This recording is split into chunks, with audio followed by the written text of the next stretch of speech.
Mihai Csikszentmihalyi, the well-known father of positive psychology, was born in Fiume in 1934, the son of the Hungarian consul.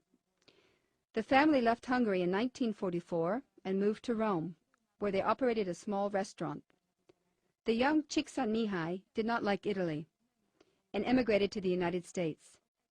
He was interested in painting, and he worked and attended university lectures at the University of Chicago. Later, he became head of the psychology department there. Mihai Csikszentmihalyi wrote his doctoral dissertation in the field of creativity.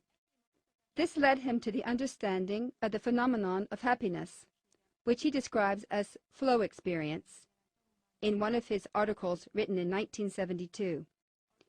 The theory became widespread only after 1988. Several of Csikszentmihalyi's books have been published in Hungarian. The Flow, The Psychology of Optimal Experience, and The Evolving Self. His books have been translated into more than 30 languages. Mihai Csikszentmihalyi is a member of both the American Academy of Sciences and the Hungarian Academy of Sciences. Flow is a state of mind or an experience, a state of experience that we feel when we are totally involved in what we are doing. I began to notice how important this feeling is in the arts, for instance, for painters or musicians who, when a painter begins to fill a white canvas, a canvas with nothing on it, and he or she begins to put colors on this canvas and begins to develop a shape, develop a painting that will be important to them and to the public. The artist completely loses track of the time. They don't notice they're hungry, they're tired. They are just sometimes working for days without stopping. And that feeling that then they try to explain it to someone who wasn't involved in the painting, and they explain it as being completely carried away, almost like being in a river and the flow of the water takes them on.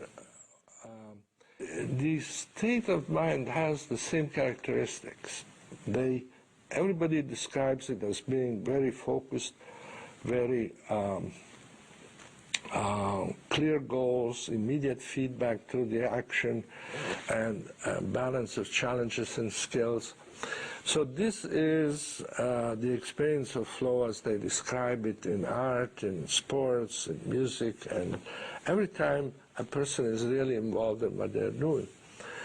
For instance, one of the most successful examples is a Swedish company called Green Cargo, which has been losing money for 125 years, and every year losing money. Partly, the only way they could afford that was that they were a government company of transportation, which were state-owned. And then a person who learned about flow became the human resource manager for Green Cargo, and he started applying flow principles in that company. And it turned out that after 2 years, for the first time in 125 years, Green Cargo made a profit, and since then, apparently speaking, still profit. But that's not the only company. There are many.